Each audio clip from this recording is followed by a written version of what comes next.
ఈ ప్రాబ్లంలో చూడు, if 1 - 2 3 are the roots of the cubic polynomial equation. దీంట్లో కూడా ఒక అన్నోన్ ఇచ్చాడు క్యూబిక్లో, దాన్ని ఫైండ్ అవుట్ చేయమని అడిగాడు.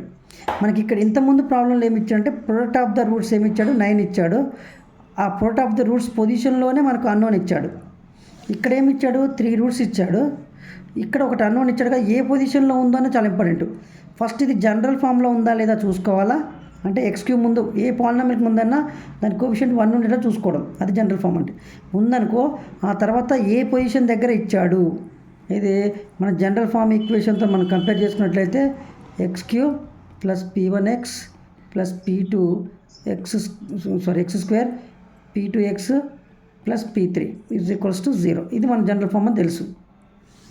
సో దీంట్లో ఏ పొజిషన్ దగ్గర ఇచ్చాడు వాడు, x కోఎఫిషియంట్ p2 కదా, ఇక్కడ ఇచ్చాడు అన్నోను.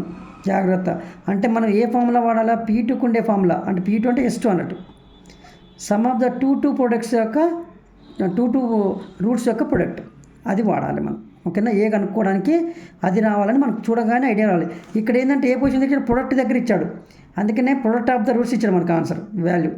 ఓకేనా, ఇదే 3 రూట్స్ ఇచ్చేసి సేమ్ అమ్మ, ఇదే 3 రూట్స్ ఇచ్చేసి ఏ ఇక్కడ ఇచ్చేస్తే మనం product of the roots formula వాడుకోవాలి. అంటే ఈ మూడింటిని ప్రొడక్ట్ చేసుకుంటే ఏ వాల్యూ వస్తుందో అది ఇక్కడ తీసుకుంటాం.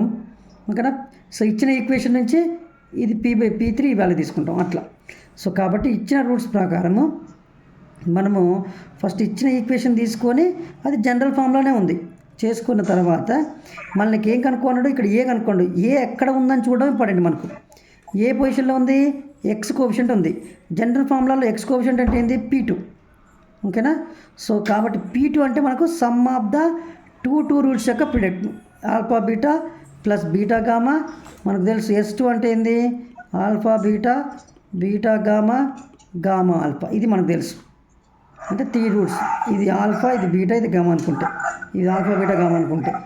సో కాబట్టి s2 వాడితే మనకు అన్నోన్ వాల్యూకి ఈక్వల్ వస్తాం. మనకు s2 ఏది ఈక్వల్, p2కి ఈక్వల్ మనకు తెలుసు, అందుకని ఇక్కడ ఏకి ఈక్వల్ చేశా. మరి s2 కనుక్కోవాలి కదా, అంటే ఇది ఆల్ఫా బీటా బీటా గామా, ఇది p2కి ఈక్వల్. దాని మీనింగ్ ఈ ఫార్ములా దేనికి ఈక్వల్, p2కి ఈక్వల్. కాబట్టి